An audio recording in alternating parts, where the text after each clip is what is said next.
Nous voici arrivés à la 7e année de mon enseignement au collège, qui marque le milieu des 13 années que je pourrais assurer pourvu que Dieu me prête vie, si vous me permettez de paraphraser La Fontaine. Pourquoi donc avoir choisi cette année comme sujet de cours élément pour une histoire de l'assyriologie? Sans doute par désir de changement, après 2 années passées à étudier l'histoire de la Babylonie sous les successeurs de Hammurabi. Plus encore, par désir de ne pas accorder une attention trop exclusive au monde paléo-babylonien, auquel a été consacré mon enseignement depuis 4 ans. Docet omnia, la devise du Collège de France, est généralement comprise de manière large comme signifiant que toutes les disciplines doivent y être enseignées. Je pense que chacune de nos chaires doit aussi appliquer ce mot d'ordre à elle-même en traitant de sujets aussi variés que possible, compte tenu de nos compétences, bien entendu.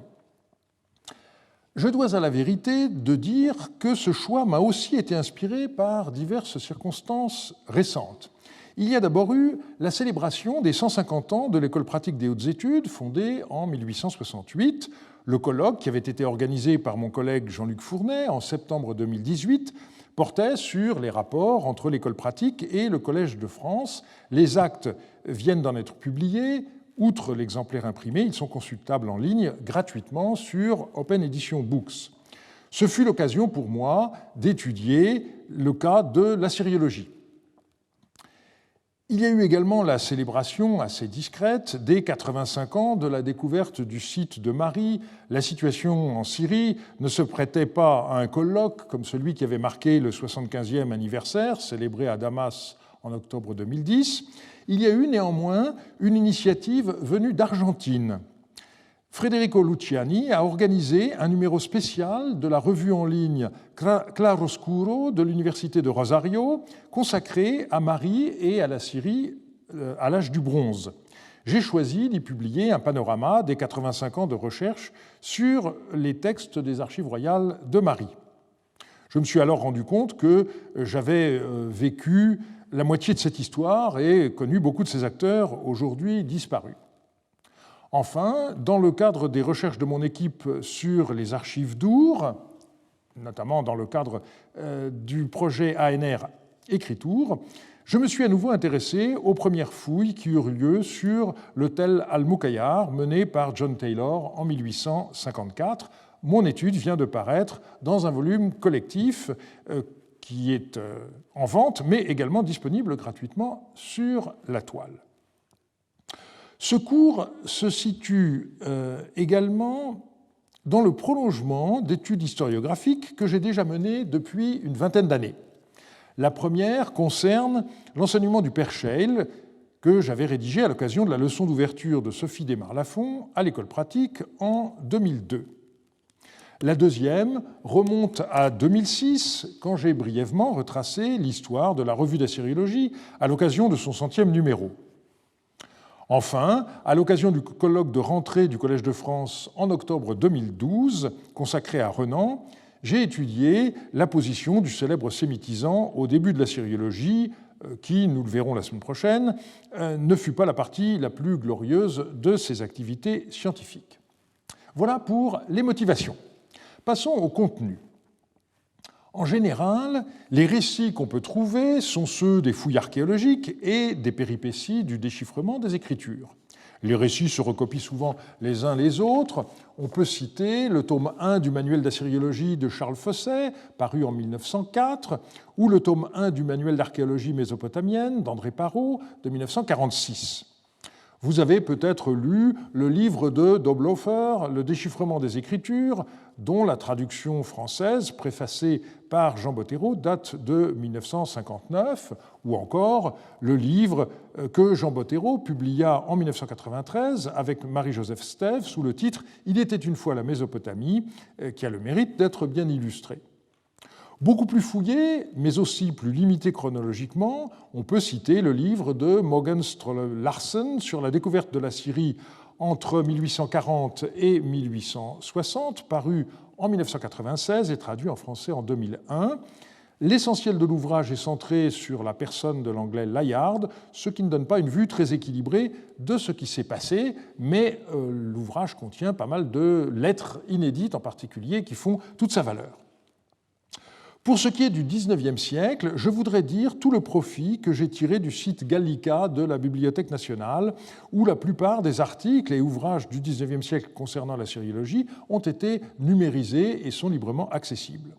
Cela m'a permis de ne pas travailler de seconde ou troisième main, comme trop d'auteurs, en me donnant accès depuis mon bureau à toute la documentation de l'époque.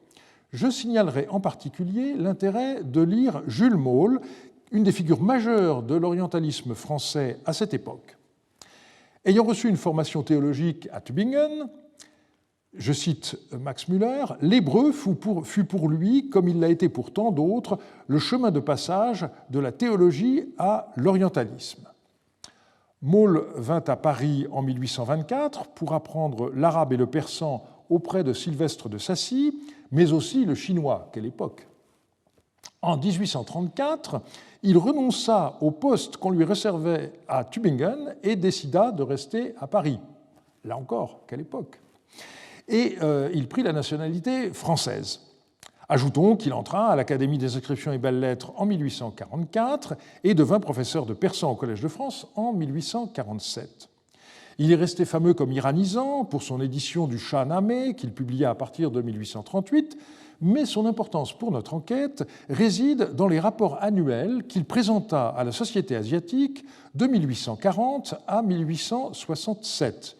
Ils furent rassemblés par sa femme après sa mort sous le titre « 27 ans d'histoire des études orientales » avec une préface de Renan.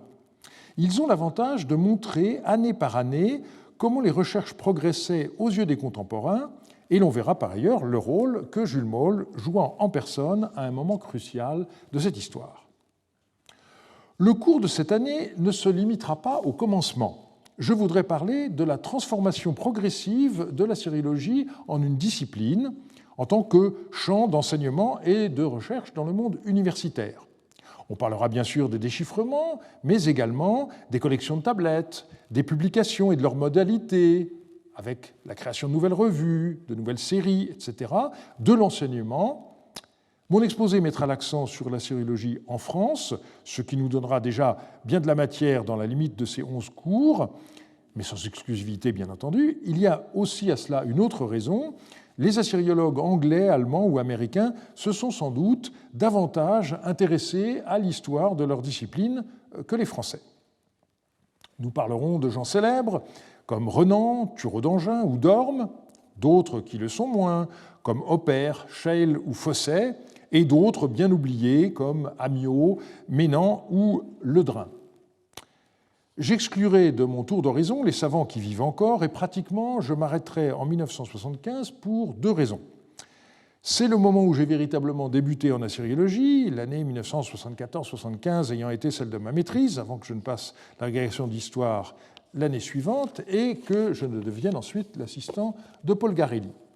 Et c'est aussi le moment où moururent les deux assyriologues les plus importants de leur génération, respectivement René Labatte, le 3 avril 1974, et Jean Nouguerol, le 23 janvier 1975. Il ne s'agit donc pas d'une histoire qui se voudrait complète, d'où le titre « Éléments pour une histoire de la sériologie » que j'ai donné au cours de cette année. En voici le déroulé en 11 séances, d'aujourd'hui jusqu'au lundi 15 mars. Nous commencerons par 3 séances consacrées aux travaux de terrain et au progrès en parallèle des déchiffrements des écritures cunéiformes et des langues qu'elles servaient à noter. La 4e séance montrera comment peu à peu la sériologie devint une discipline qui s'enseignait.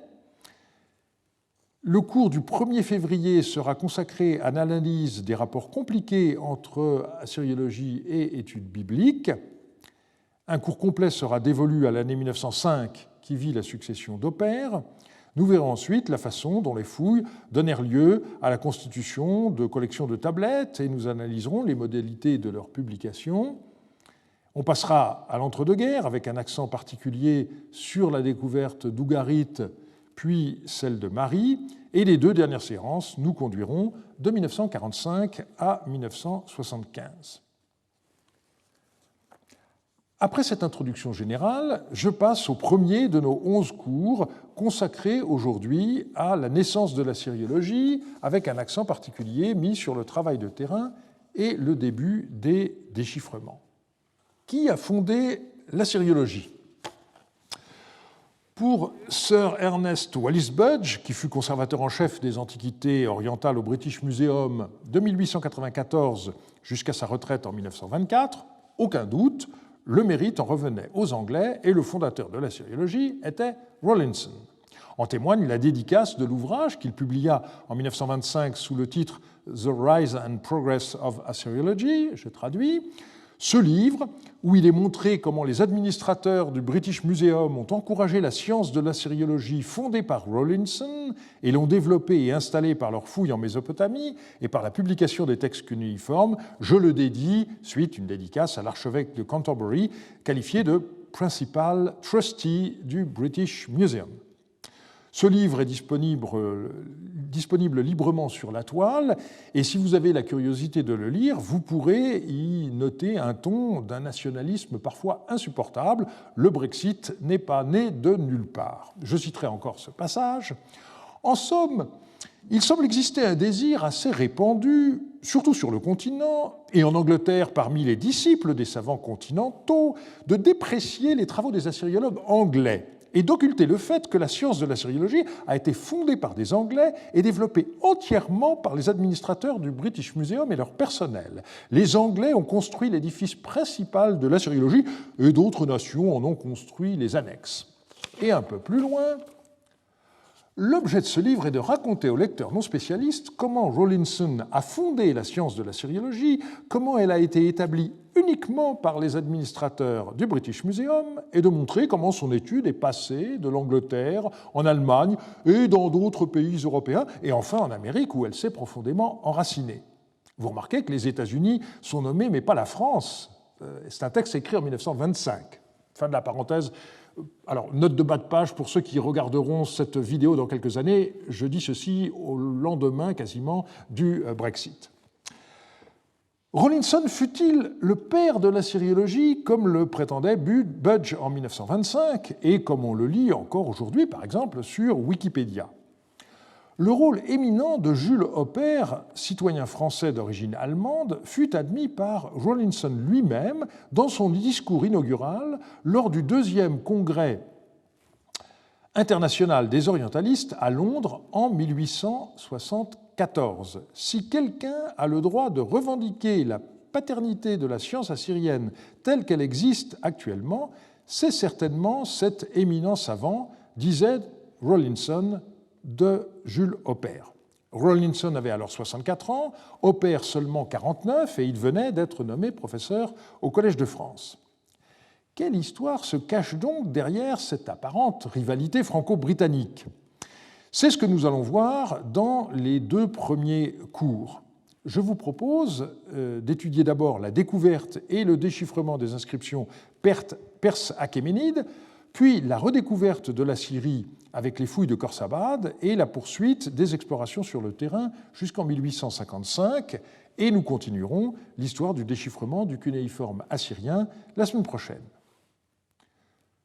La plupart des auteurs utilisent 2 sources, comme je l'ai déjà indiqué, le tome 1 du manuel de Fosset, datant de 1904, et le livre de Budge de 1925. On peut remonter plus haut dans le temps. L'un des meilleurs guides en la matière est Joachim Menand, dans son ouvrage sur les écritures cunéiformes de 1860, réédité en 1864. Nous aurons l'occasion de rencontrer ce magistrat qui joua aux côtés d'Oppert un rôle non négligeable dans la consolidation du déchiffrement. Je n'ai pas réussi à retrouver son portrait, et si jamais quelqu'un pouvait m'en indiquer un, j'en serais très reconnaissant. J'ai aussi utilisé l'exposé historique du déchiffrement des écritures cunéiformes de Félix de Saucy, paru en 1867. L'avantage de ces textes est d'être encore proche des événements et de ne pas reconstruire le récit en fonction de ce qui est arrivé plus tard.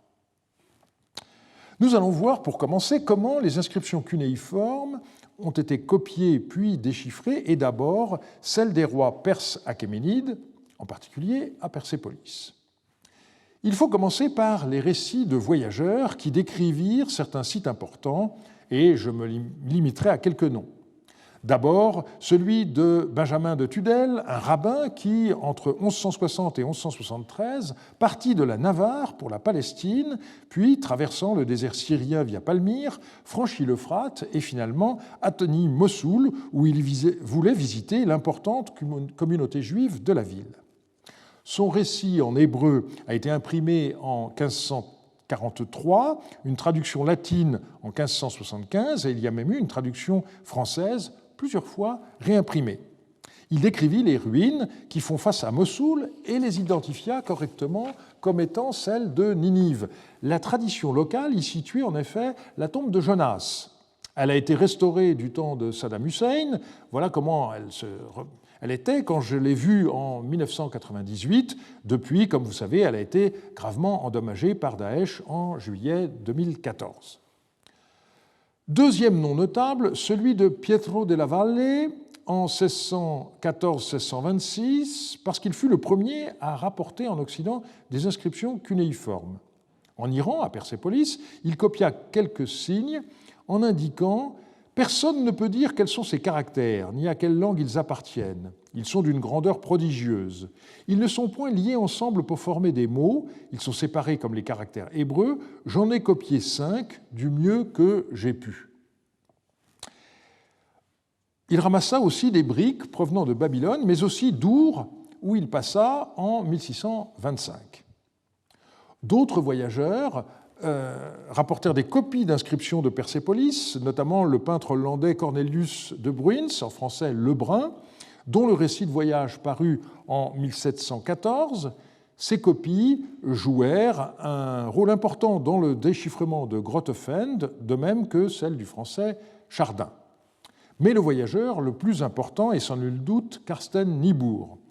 Il faisait partie de l'expédition organisée en 1761 par le roi du Danemark. Elle avait visité l'Égypte, la Syrie, la Palestine et enfin l'Arabie. C'est alors que les malheurs la frappèrent et Niebuhr, échappant seul à la mort, arriva à Bombay. Il en repartit pour la Perse, s'arrêtant 3 semaines à Persépolis, où il leva des plans et, plus important pour nous, copia des inscriptions. Il en copia 11, 7 qui figurent dans sa publication sur la planche 24 et auxquelles il attribua les lettres A à G, et 4 autres sur la planche 31 de H à L. On lit souvent qu'elles furent reproduites dans son ouvrage publié à Copenhague en allemand en 1776. En réalité, la section sur Persépolis et les planches qui l'accompagnent se trouvent dans le tome 2, qui ne fut publié qu'en 1778, 2 ans plus tard donc. Et ces volumes ont été numérisés sur le site de la bibliothèque de Heidelberg, projet Gutenberg, qui est très intéressant également. Mentionnons pour finir 2 voyageurs français de la fin du XVIIIe siècle. D'abord, le botaniste André Michaux, qui rapporta en 1786 une pierre inscrite, ce qu'on appelle de nos jours du terme babylonien de Koudourou, le célèbre caillou Michaux, qui est aujourd'hui une des gloires du cabinet des médailles de la Bibliothèque nationale et qui figurait également dans l'exposition organisée par Ariane Thomas au Louvre-Lens il y a quelques années. On doit aussi citer Joseph de Beauchamp, ce religieux de l'ordre des Bernardins suivit au Collège de France les cours du célèbre Lalande et ses travaux en astronomie lui valurent de devenir membre de l'Académie des sciences. En 1782, il accompagna son oncle, qui avait été nommé consul de France et évêque de Babylone, mais celui-ci ne dépassa pas Alep et laissa sa charge à son neveu. Joseph de Beauchamp arriva à Bagdad en octobre 1782 et dans une lettre du 8 octobre 1786, il signale la découverte à Hela, c'est-à-dire Hillé, l'antique Babylone, d'inscriptions. Je cite sa lettre. « Quoique j'ai passé 2 fois à Hela, lieu de l'antique Babylone, et que je sois allé visiter les ruines, ou plutôt les montagnes de briques qui se trouvent encore actuellement, et dont j'ai rendu compte dans le temps à l'Académie, je croyais qu'il était inutile d'espérer trouver quelques inscriptions anciennes dans ces ruines. J'ai su dernièrement qu'elles y étaient très communes et que les ouvriers qui fouillent la terre pour en tirer des briques propres à la bâtisse en trouvent très souvent. Je m'en suis procuré une dernièrement. C'est un cylindre de 8 pouces de long sur 4 de diamètre, de terre cuite, et tout couvert dans le sens de la longueur d'une écriture dont les lettres n'ont guère plus de 2 lignes de hauteur. Les caractères ne ressemblent aucunement aux écritures courantes du pays, c'est-à-dire qu'ils ne sont ni chaldéens, ni syriaques, ni hébreux, etc. Il me semble qu'ils sont en rapport avec les inscriptions de Persépolis consignées dans le voyage de Chardin et dont je crois que les savants ont la clé. On n'avait pas encore du tout trouvé la clé à cette époque-là. Fin de la parenthèse. Si cette découverte pouvait intéresser l'Académie des inscriptions, envoyer de ces écritures sur briques, bien conservées, et même sur marbre, et qui nous coûteraient d'autres frais que d'aller les prendre sur les lieux, c'est-à-dire une journée et demie de Bagdad, et suivre pendant quelques jours les travaux des maçons. Il y a peu de temps qu'en creusant la terre, ils ont trouvé une chambre entière sur un des murs de laquelle était très bien sculptée en relief une vache. Ce sont les fameux reliefs néo-babyloniens avec le taureau du dieu Hadad. Voilà comment, à l'époque, on comprenait les choses. Ce qui, et là c'est juste, pourrait jeter encore quelques lumières sur l'ancienne religion de la Chaldée. Joseph de Beauchamp reçut des instructions de l'abbé Barthélemy, célèbre déchiffreur du Phénicien et membre de l'Académie des inscriptions et belles-lettres, pour envoyer des spécimens à Paris. Ainsi fut fait, et ces briques sont également conservées à la Bibliothèque nationale. Les mots pour décrire ces écritures étaient encore incertains. Finalement s'imposa le mot cunéiforme, du latin cuneus, coin, qui était déjà employé en anatomie dès 1561 dans une traduction d'Ambroise Paré pour décrire certains os, mais aussi en minéralogie ou en botanique. À en croire Palisse, la paternité, pour ce qui est de l'écriture cunéiforme, revient à l'anglais Thomas Hyde dans son ouvrage Historia Religionis Veterum Persarum, paru en latin à Oxford en 1700, où l'on trouve, page 526, l'indication de ductuli pyramidales seu cunéiformes, donc en forme pyramidale ou cunéiforme. On voit l'hésitation qui existe encore. Finalement, c'est le terme de cunéiforme qui l'emporta. Les premiers déchiffrements ont souvent été rétrospectivement qualifiés de fantaisistes, mais à partir de 1802, on s'est trouvé sur un terrain plus sûr.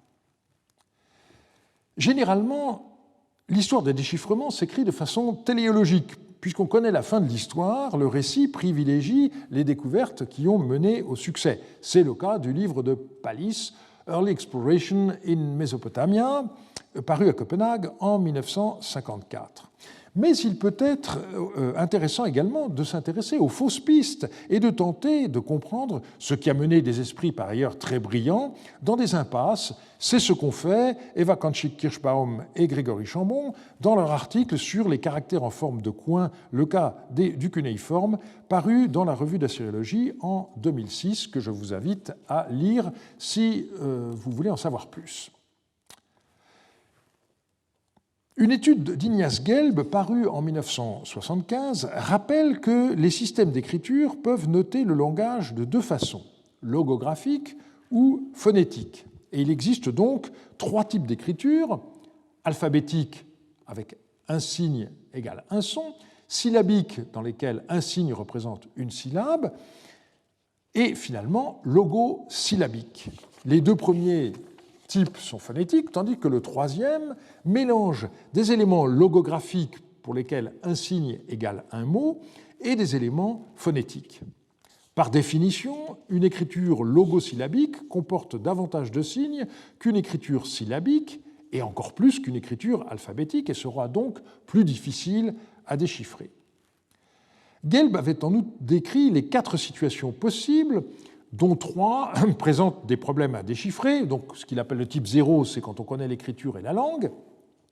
Le type 1, c'est quand l'écriture est inconnue et la langue connue. Le type 2, à l'inverse, lorsque l'écriture est connue et la langue inconnue. Et enfin, le type 3, lorsque écriture et langue sont inconnues. Bien souvent, la clé du succès consiste, devant une écriture inconnue, à identifier la langue qui est notée et qui est déjà plus ou moins connue. Et on se ramène à ce moment-là au type 1. C'est ce que, d'une certaine manière, fit Champollion en 1822 avec l'écriture égyptienne hiéroglyphique, partant de l'idée que la langue devait être une variante ancienne du copte qu'il maîtrisait parfaitement. Et c'est ce qui a permis à Grotefend de poser les bases du déchiffrement de l'écriture cunéiforme persépolitaine en partant de l'idée qu'elle notait une forme ancienne de la langue perse. Dans les deux cas, la clé a été donnée par les noms propres. Pour Champollion, il s'agissait des noms de la version grecque de la pierre de Rosette. Pour les inscriptions de Persépolis, il s'est agi des noms des rois perses achéménides, qui étaient alors connus notamment grâce à Hérodote.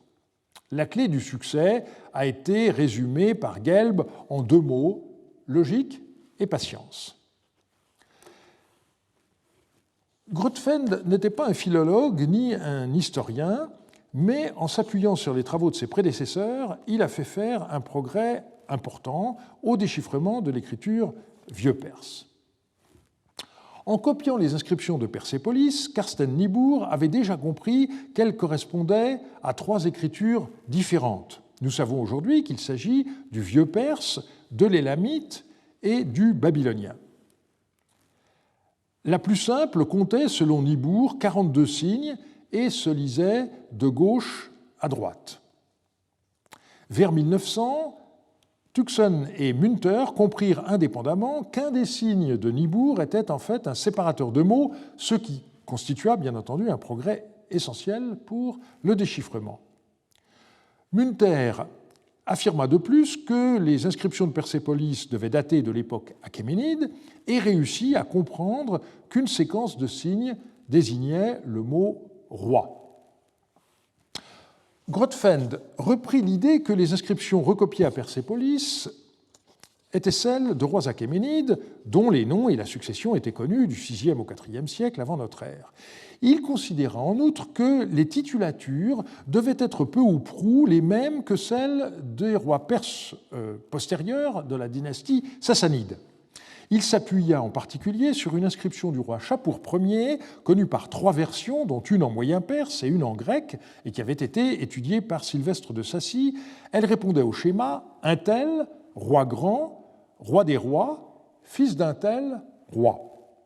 À partir de là, il ne s'agissait plus que de logique et de combinatoire.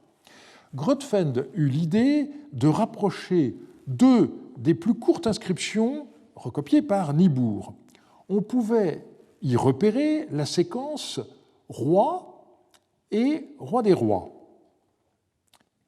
Grotefend repéra ensuite un premier nom propre, NP1, suivi du titre de roi en tête de la première inscription, mais figurant plus loin dans la seconde. La deuxième inscription devait donc être celle du roi NP2, fils du roi NP1.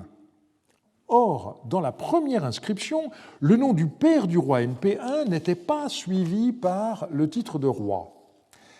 Grâce à Hérodote, Grotefend comprit alors que NP1 était Darius, parce que son père Hystaspes n'était pas roi, alors que NP roi était Xerxès, fils de Darius.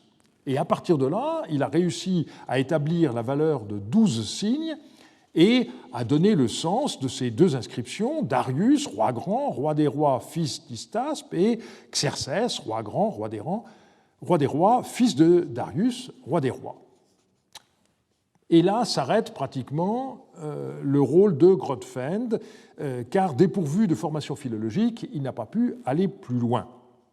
Il n'a pas eu de chance par ailleurs parce que ses travaux ont été assez mal accueillis et n'ont pas été intégralement publiés de son vivant. Et curieusement, c'est une étude de Sylvestre de Sacy de 1803 qui a fait connaître les découvertes de Grotefend en y ajoutant des observations de son cru. Les progrès sont venus en effet de la meilleure connaissance de la langue perse dans sa version ancienne, donc on disait avestique, on parle aujourd'hui de Zend, et les travaux antérieurs d'Anctil du Peron ont joué à cet égard un rôle essentiel. Parmi les savants qui proposèrent des corrections et des compléments au déchiffrement de Grotefend, il faut mentionner Rasmus Rask en 1823, ainsi que le français Antoine-Jean Saint-Martin, cet orientaliste très précoce, a été élu à l'Académie des inscriptions et belles-lettres en 1820, alors qu'il n'avait pas encore 30 ans, quelle époque, et devint le premier directeur du Journal asiatique lors de sa création en 1822. Malheureusement, Saint-Martin est mort à 41 ans lors de l'épidémie de choléra de 1832, et c'est sans doute ce décès prématuré qui explique l'oubli dans lequel il se trouve aujourd'hui. Il aurait sûrement pu apporter une contribution plus importante s'il avait vécu plus longtemps. Selon l'avis de Rawlinson, c'est Christian Lassen qui fit faire le plus de progrès avec son ouvrage paru en 1836, au point que Rawlinson considère que Lassen aurait droit autant que Grotefend au titre de déchiffreur du vieux perse. On voit comme la tendance au vedettariat a injustement concentré les projecteurs sur un tout petit nombre de figures, alors que le travail fut largement collectif. Ceci mérite d'être souligné. Les inscriptions connues jusqu'alors se révélèrent toutefois trop limitées. Pour progresser dans le déchiffrement, on avait besoin de textes plus longs. Et ce fut le grand mérite de Rawlinson de fournir ce qui faisait encore défaut. La meilleure présentation de ces travaux est celle de Peter Daniels dans l'Encyclopædia Iranica en 2009, qu'on peut là encore consulter sur la toile. Rawlinson vécut longtemps. Né en 1810, il mourut en 1895 et les photos qu'on a de lui datent de la deuxième moitié de son existence. C'était aussi un diplomate, un homme politique, il a eu une vie extrêmement variée. Mais ses exploits commencèrent de bonne heure et il fut d'abord un militaire. À 17 ans, il partit comme cadet de la Compagnie britannique des Indes orientales et apprit alors le persan. Il fut ensuite affecté avec d'autres officiers au service du Shah de Perse pour réorganiser son armée. Et c'est à ce moment-là qu'il commença ses copies d'inscriptions rupestres. Il existe toutefois dans la littérature une grave confusion. Les premières inscriptions copiées par Rawlinson furent en effet celles du mont Alvent, près de Hamadan, qu'il fit connaître en 1836. Eugène Burnouf en proposa de son côté le déchiffrement dès le mois de mars de la même année et avant même de connaître les copies de Rawlinson. Alors, deux mots sur Burnouf. Ce grand philologue fut le fondateur de la Société asiatique en 1822 et il joua un grand rôle dans le développement de l'orientalisme français. Il fut titulaire de la chaire de langue et littérature sanscrite de 1832 à 1852 au Collège de France et s'est surtout rendu célèbre par ses travaux sur le bouddhisme. Il s'intéressa cependant beaucoup aux Indes et récupéra les copies des inscriptions rupestres du mont Alvent qui avaient été faites bien avant celles de Rawlinson, mais qui étaient restées inédites et se trouvaient parmi les papiers laissés par Friedrich Eduard Schultz, qui étudie actuellement Mirio Salvini. Ces inscriptions étaient déposées à la Société asiatique. De ces deux inscriptions, l'une était de Darius et l'autre de Xerxès, et ça on le savait puisque les noms de ces rois avaient déjà été déchiffrés par Grotefend. Ces inscriptions étaient disposées en 3 colonnes de 20 lignes chacune, respectivement dans les écritures que Saint-Martin avait désignées comme persépolitaine ou vieux perse, médique, que nous appelons aujourd'hui élamite, et assyrienne, en fait babylonienne. Dans l'étude qu'il fit de ces inscriptions, Burnouf gagna plusieurs nouvelles valeurs dans l'écriture vieux perse. Donc il s'est limité à la première colonne. Revenons à Rawlinson. Celui-ci s'était entre-temps lancé dans une entreprise bien plus audacieuse, la copie des inscriptions rupestres de Behistun ou Bissoutun, à proximité de Persépolis. Sur une falaise, le roi perse Darius s'était fait représenter en vainqueur et avait fait graver le récit de ses exploits, c'est-à-dire sa victoire sur les rebelles de 521-520 avant notre ère. Les inscriptions font au total 1200 lignes. Là encore, on a affaire aux 3 écritures différentes, vieux perse, élamite et babylonienne, mais qui sont réparties d'une façon moins stricte qu'on ne pouvait le voir dans l'inscription de Alvent. Il n'existe bien sûr pas de photos de Rawlinson in situ pour faire ces copies, mais dès 1846, un journal suédois grand public en donnait une version propre à exciter les imaginations. L'exploit a été renouvelé plusieurs fois, et la dernière en 2015 par Johannes Haeckel de l'Université de Vienne. Il se trouve en effet qu'un relevé très précis de ces inscriptions a été entrepris récemment, auquel a collaboré Wouter Enkelmann. Il a annoncé en 2013 la préparation d'une nouvelle édition de l'inscription trilingue en collaboration avec Amélie Courte, dans laquelle il sera personnellement responsable de la version élamite. Revenons au XIXe siècle. À la fin de 1837, Rawlinson transmit ses résultats à la Royal Asiatic Society, qui portait sur les 2 premiers paragraphes de l'inscription Vieux Perse de Behistun. Il rédigea un mémoire plus complet en 1839, mais c'est à ce moment-là qu'éclata la guerre afghane. Et comme il était avant tout un soldat, ses travaux de déchiffrement sont passés, bien entendu, au second plan, et le manuscrit de 1839 ne fut finalement publié qu'en 1846. Rawlinson y indique que son texte est reproduit dans son état initial, mais pourvu de notes de mise à jour. Il mentionnait que son éloignement de l'Europe l'avait empêché d'avoir accès à la littérature publiée les dernières années, de sorte qu'il aurait par lui-même redécouvert tout ce que les autres avaient patiemment mis au point, mais André Parrot d'un côté, Peter Daniels de l'autre, ont montré que ça n'était pas tout à fait le cas. Cependant, il restait encore les versions qu'on décrivait à l'époque comme ana-ariennes, entendez non-ariennes, puisque dans une langue autre que le vieux perse. Donc, version qualifiée plus tard d'élamite et de babylonienne. Et il fallut encore une dizaine d'années avant que leur déchiffrement puisse être acquis. C'est là-dessus que nous reviendrons la semaine prochaine. Cependant, la situation avait changé entre-temps parce que ça n'était plus la Perse qui retenait l'attention, mais dans l'Empire ottoman, la région qui correspond au nord de l'actuel Irak, ce qui nous conduit à la dernière partie du cours d'aujourd'hui. Quand fixer les débuts? C'est toujours une question délicate. En ce qui concerne la syriologie, on peut citer l'opinion que Georges Contenot émit en 1922 lorsqu'on fêta le centenaire de la Société asiatique. Il écrivit « L'année 1842 peut être considérée comme le véritable point de départ de la syriologie.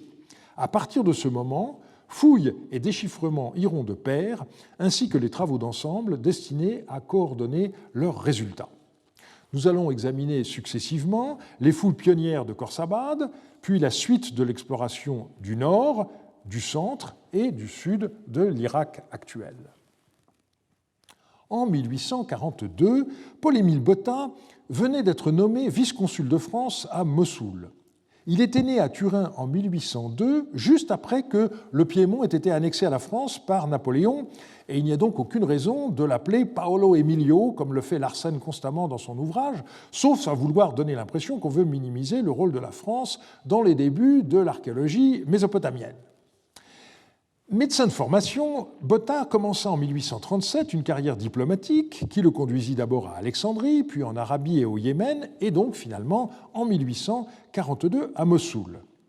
C'est alors que Jules Moll, secrétaire de la Société asiatique, suggéra à Botta d'explorer les monticules situés en face de Mossoul, sur la rive orientale du Tigre, qu'on savait receler les ruines de Ninive.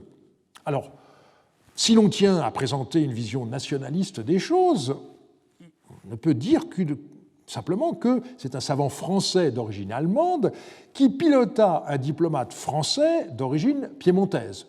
Ça ne me semble pas très intéressant, mais enfin, voilà. Le nationalisme a cet inconvénient de pousser au nationalisme. Fin de la parenthèse. Botta commença en décembre 1842, donc il y a juste 178 ans, et Jules Moll avait réussi à obtenir pour cette opération des crédits du gouvernement de Louis-Philippe.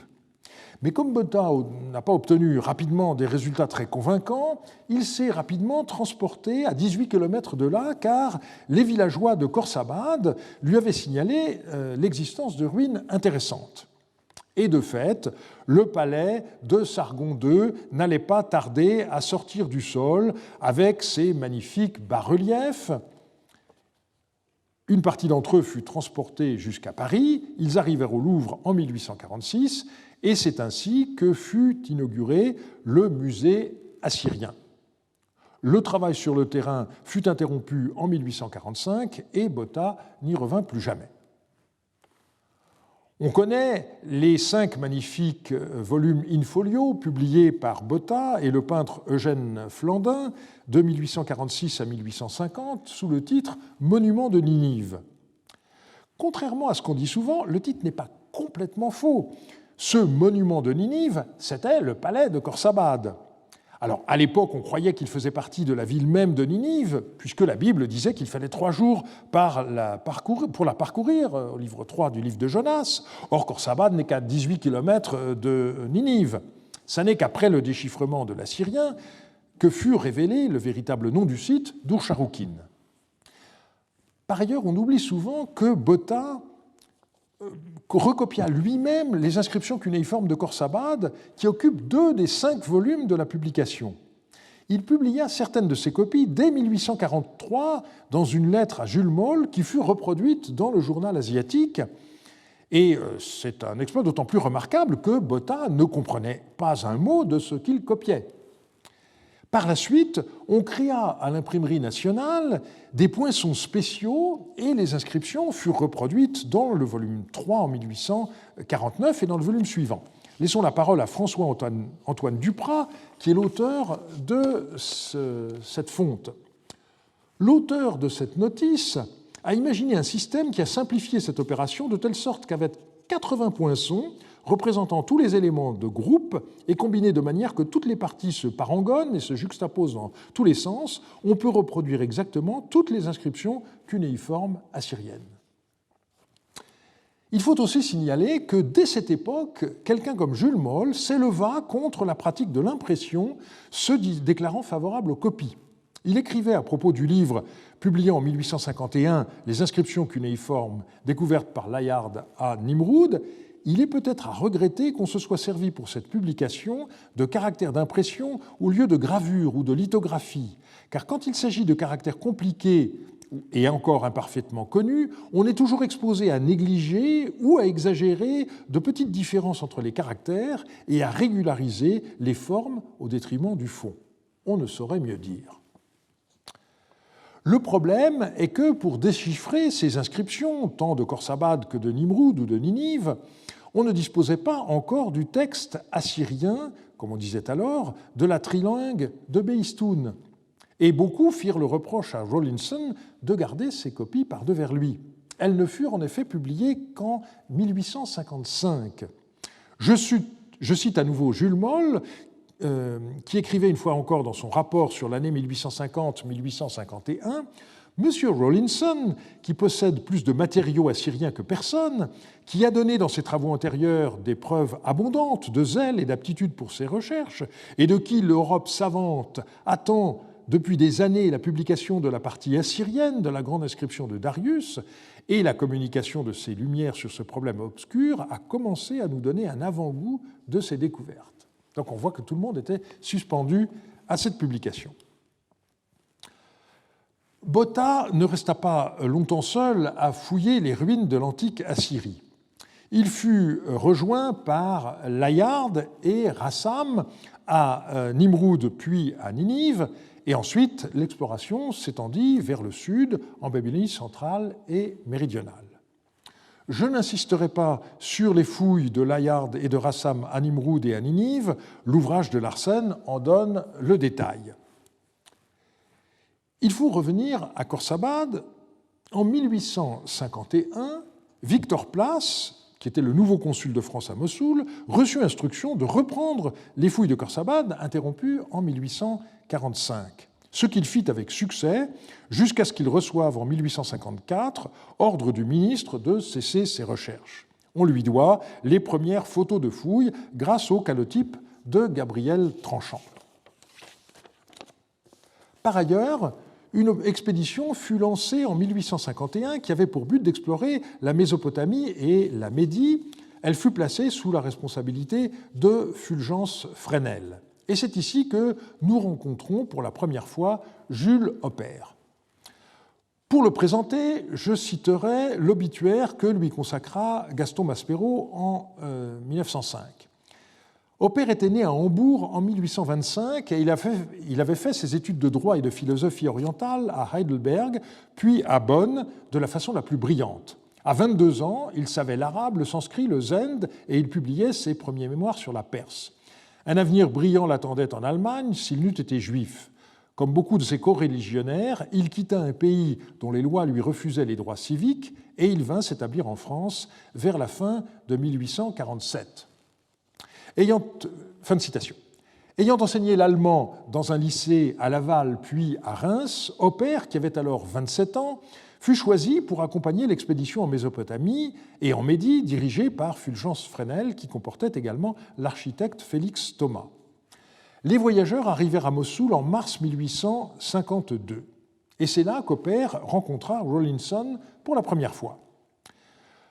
Rawlinson n'était plus alors le jeune militaire intrépide que nous avons rencontré en 1835.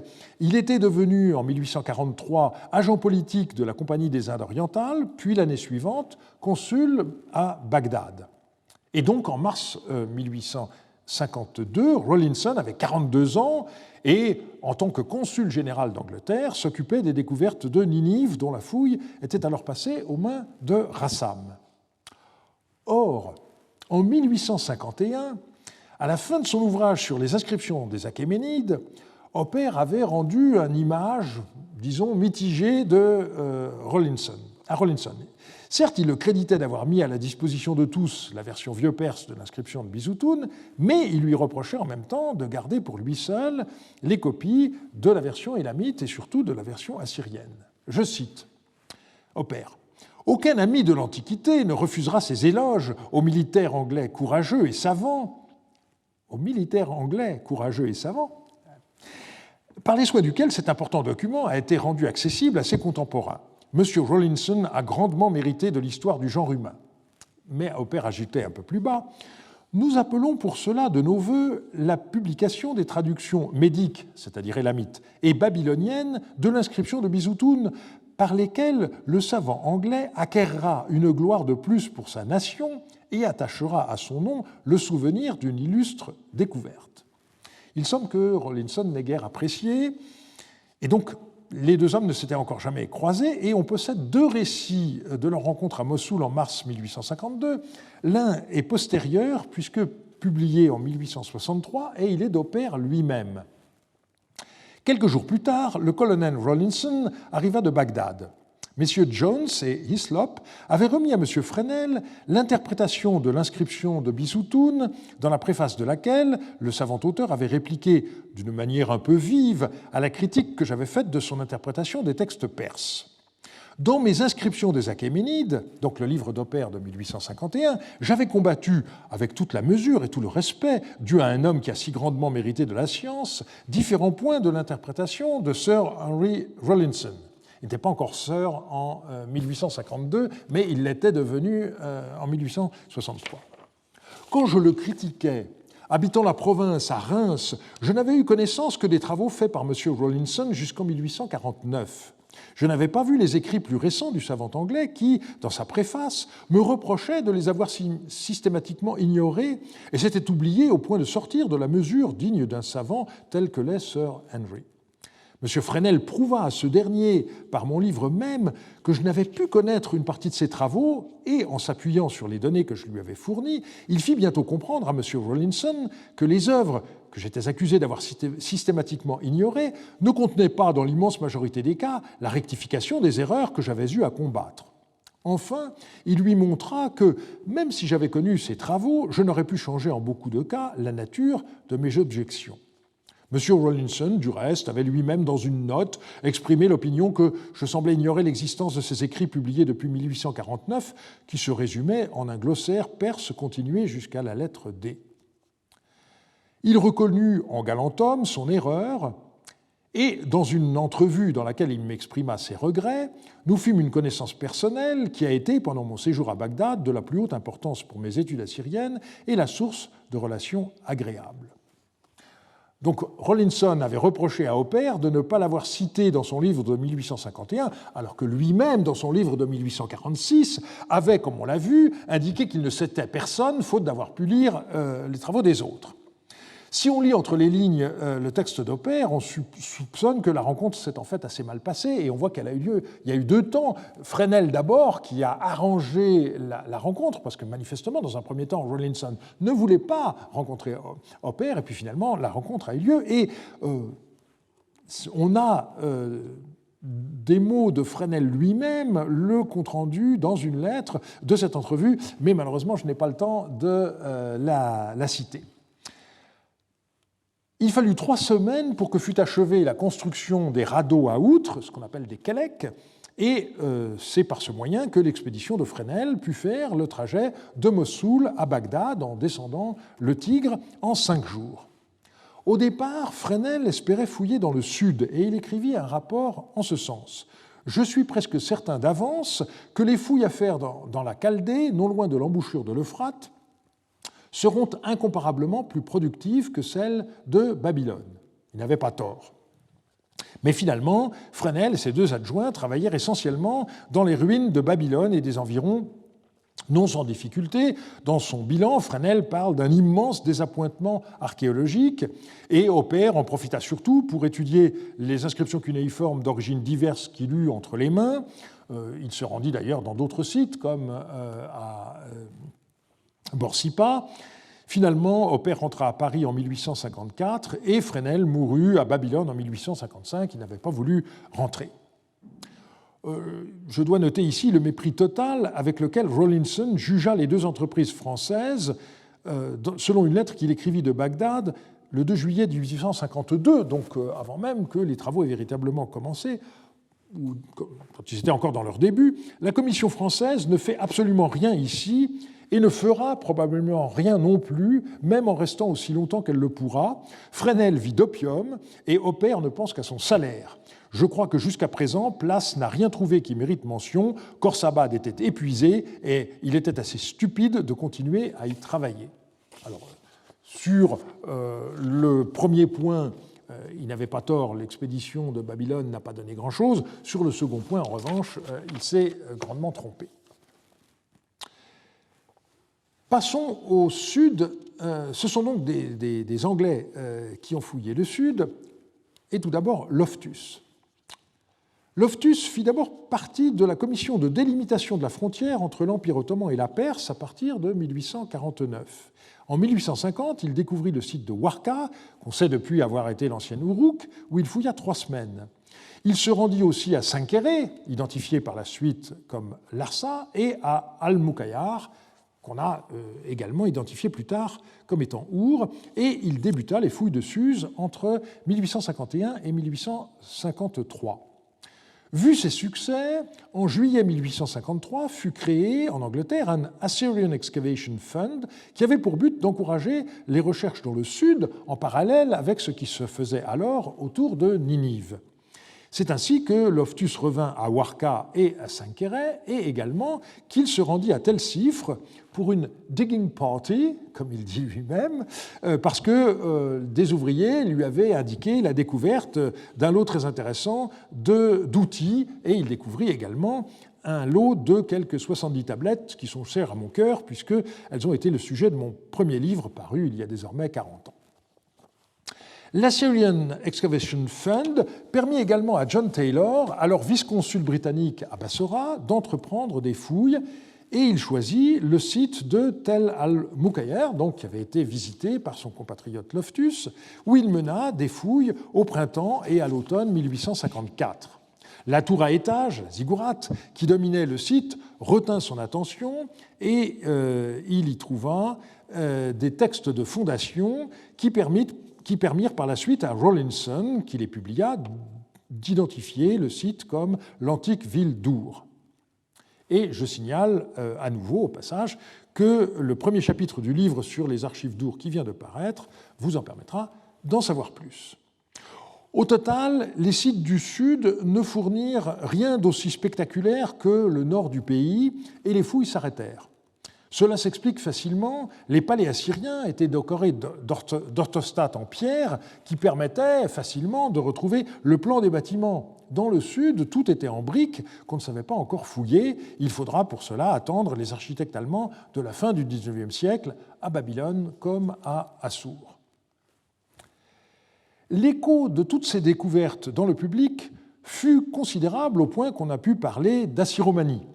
Elle fut plus développée dans l'Angleterre victorienne qu'en France.